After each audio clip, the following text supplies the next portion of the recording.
नया आरोप आया है कि चुनाव आयोग ने बीजेपी के दबाव में आकर ये जो तारीखें निकाली हैं लोकसभा चुनाव की, वो किस तरीके से चरणों में निकाली है, किस तरीके से सीटें दबाव की है, वो सिर्फ बीजेपी को जितवाने के लिए की है और बीजेपी के दबाव में आकर की है, यह विपक्ष कह रहा है। और विपक्ष ने सबूतों के साथ इसकी इनसाइड स्टोरी भी बताई है। रिमझिम के 5 पॉइंट्स में आप देखने वाले हैं कि महाराष्ट्र में बीजेपी को तारीखों का कैसे फायदा होने वाला है और विपक्ष ने इसकी इनसाइड स्टोरी क्या बताई है। दूसरा, बीजेपी ने इन तारीखों पर सफाई देते हुए, इस पर बयान देते हुए आखिर विपक्ष को क्या जवाब दिया है। तीसरा, कितना दमदार रहा इंडिया का पहला मेगा शो। देखिए, संडे को ये जो इंडिया गठबंधन जितने भी दल थे, वो मुंबई में इन सब का शक्ति प्रदर्शन हुआ और तादाद में भीड़ थी, और वो अब कितना इनको फायदा पहुंचाने वाला है वो भी मैं आपको बताऊंगी। और चौथा, सीट शेयरिंग पर अभी तक क्यों फंसी हुई है एनडीए और इंडिया। देखिए, महाराष्ट्र में तो फंसा ही है पेच, यहां तो बिहार में भी फंसा हुआ है। और पांचवा, क्या है महाराष्ट्र का पूरा चुनावी गणित।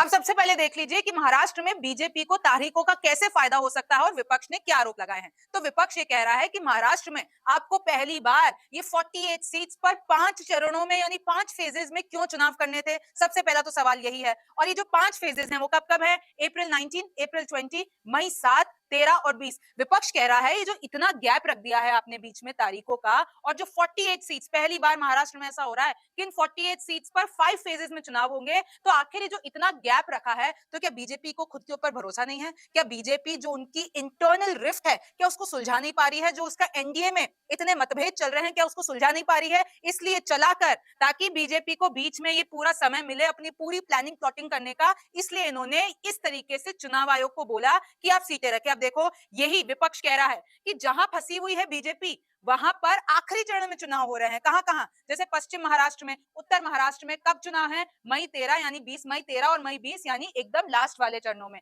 तो वही विपक्ष कह रहा है कि भैया पश्चिम महाराष्ट्र और उत्तर महाराष्ट्र में बीजेपी का पेंच फंसा हुआ है, और उसी को ध्यान में रखते हुए, ताकि बीजेपी को ज्यादा समय मिले, ये 13 और 20 तारीख को इनकी तारीखें रखी गई है। मराठवाड़ा की 8 सीटों पर 3 चरणों में चुनाव हो रहा है। और मैं आपको पहले भी एक पूरा शो करके बता चुकी हूं कि कैसे अमित शाह को महाराष्ट्र में भागना पड़ गया था, यानी महाराष्ट्र में जाना पड़ गया था, क्योंकि एनडीए का सीट बंटवारा फंसा हुआ था। और 3 जगह उन्होंने पूरी पूरी यहां पे ली थी, एक मराठवाड़ा और एक विदर्भ था। तो इन सारी जगहों पर अभी तक भी एनडीए का पेस फंसा हुआ है। और देखिए, ये जो मराठवाड़ा है वो क्यों इंपॉर्टेंट हो जाता है? वो इसलिए इंपॉर्टेंट हो जाता है क्योंकि शिवसेना का गढ़ ये है, एनसीपी का गढ़ ये है। और अब जो कि शिवसेना अलग हो गई है, एक उद्धव का गुट हो गया है, एक शिंदे का गुट हो गया है, एक बीजेपी की तरफ है, कांग्रेस की तरफ है, सेम एनसीपी के साथ है, एक शरद पवार है, एक अजीत पवार है। इधर मराठा आरक्षण यानी मनोज जारंगे भी फडणवीस और शिंदे के पीछे पड़े हुए हैं। फिर इधर ओबीसी का भी विरोध शुरू हो गया है कि अगर आप मराठों यानी मराठा आरक्षण दे रहे हो तो फिर ओबीसी पीछे क्यों?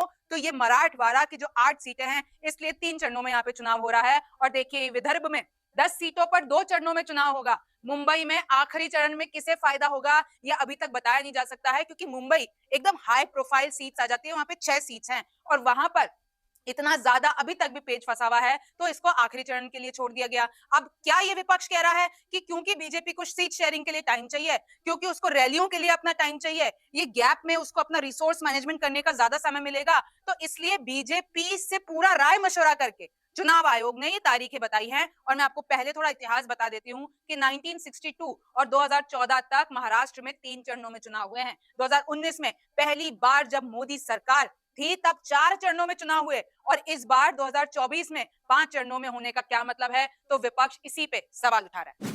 अब दूसरा, आप बीजेपी का जवाब भी सुन लीजिए कि इन तारीखों पर बीजेपी के नेताओं ने क्या कहा है। तो बीजेपी तो यही कह रही है कि विपक्ष हर जगह बेवजह सवाल उठा लेता है, अब चुनाव आयोग पे तारीखों पर उतार रहा है। जहां इलेक्शन कमीशन डिसाइड करती है अपने हिसाब से प्लानिंग करके कि कहां कब चुनाव होने हैं, सारी चीजों को देखकर, अब क्योंकि विपक्ष इतना बेबस हो चुका है, अब उनको अपने पर इतना भरोसा नहीं रहा है, आत्मविश्वास नहीं रहा है कि चल देता है किसी पर भी आरोप लगाने। पहले ईडी, सीबीआई, आईटी, तो अब चुनाव आयोग पर भी सवाल उठ रहे हैं। यहां तक कि ईवीएम को भी नहीं छोड़ा है विपक्ष ने, विपक्ष भी कर ले इस समय भी तैयारी। और बीजेपी तो यही कह रही है कि भैया दिक्कत क्या है, ठीक है बीच में गैप है, तो अगर बीजेपी तैयारी कर सकती है, रिसोर्स मैनेजमेंट कर सकती है, तो विपक्ष भी सेम काम कर सकता है। आपके अंदर भी जो इतने सारे गुट हैं, मामला एकदम तो ठीक नहीं है, तो आप भी अपनी रैलियां करके, अपने स्टार कैंपेनर्स को उतार के, अपने सीट शेयरिंग करके, अपना रिसोर्स मैनेजमेंट करके तैयारी कर लो। आपके पास भी उतना ही टाइम है और हमारे पास भी उतना ही टाइम है। विपक्ष के आत्मविश्वास में भारी कमी आ गई है, तो भैया बीजेपी तो यही कहती है कि इन लोगों का काम सिर्फ आरोप लगाना है, चाहे वो सेंट्रल एजेंसीज पर हो, चाहे वो सत्ताधारी पार्टी बीजेपी पर हो। हर छोटी से छोटी चीज में इन लोगों को सिर्फ खामियां दिखती हैं।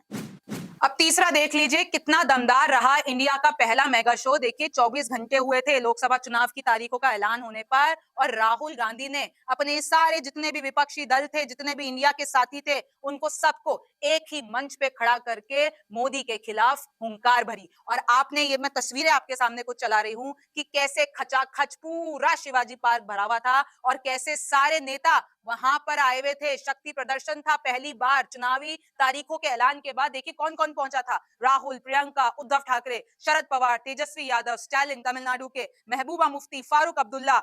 समाजवादी पार्टी के अखिलेश यादव नहीं आ पाए, लेकिन उन्होंने पत्र लिख के बताया कि मैं किसी और काम में अभी लगा हुआ हूं, लेकिन उनकी पार्टी के लोग वहां पर पहुंचे। सौरभ भारद्वाज जो कि आम आदमी पार्टी के हैं वो पहुंचे। कल्पना सोरेन यानी हेमंत सोरेन की बीवी वहां पहुंची। खड़गे, दीपांकर भट्टाचार्य जो कि लेफ्ट पार्टी से हैं, प्रकाश अंबेडकर वो भी वहां पर पहुंचे। और देखिए प्रकाश अंबेडकर से पहुंच जाने से ये तो साफ हो जाता है कि अब वो महाविकास अघाड़ी यानी इंडिया का हिस्सा है। और अब सीट शेयरिंग पे बात होनी है, पेच फंसा हुआ है। लेकिन ये जो मेगा शो हुआ है इंडिया गठबंधन का, उसने कहीं ना कहीं विपक्ष को एक तरीके की उम्मीद देखी है, क्योंकि जिस तरीके का क्रेज वहां पर क्राउड के बीच में था, उससे तो ये पूरा शो सक्सेसफुल रहा है।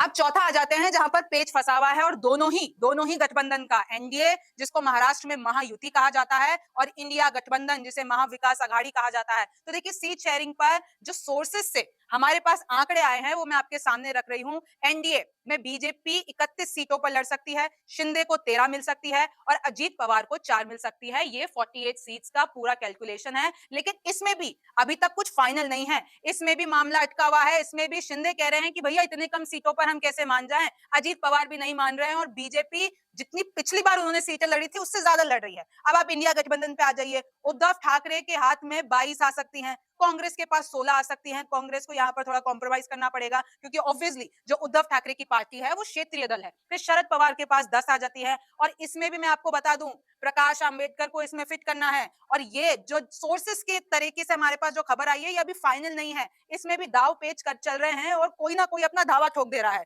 तो ये जो पूरा मामला है वो सीट शेयरिंग पे अटका हुआ है और अभी तक ये फाइनल नहीं है कि क्या ये इस पूरे आंकड़े पर बात बन पाएगी कि नहीं बन पाएगी, क्या बगावत हो जाएगी इन दोनों में किसी भी एक पार्टी में। और पांचवा है कि आखिर महाराष्ट्र का चुनावी गणित क्या है। तो देखिए आप 2019 के लोकसभा नतीजे देख लीजिए। कुल सीटें 48, बीजेपी के खाते में आई थी 23, शिवसेना 18, एनसीपी 4, कांग्रेस 1, एआईएमआईएम 1 और ये जो इंडिपेंडेंट है वो 1। और मैं आपको बता दूं 2019 में हालात डिफरेंट थे। ये शिवसेना यानी उद्धव ठाकरे और शिंदे एक ही थे, अजीत पवार और शरद पवार एक ही थे। लेकिन अब दोनों की पार्टियां टूट गई हैं और इस बार का जो मुकाबला है वो यहां तक कि पॉलिटिकल एनालिस्ट के लिए भी एकदम कंफ्यूजन से भरा हुआ है कि आखिर ये जो भी गढ़ हैं, कुछ शिवसेना के गढ़ हैं, कुछ अजीत पवार के, कुछ शरद पवार के, कुछ एनसीपी के गढ़ हैं, तो आखिर इस बार जनता किसको वोट देगी।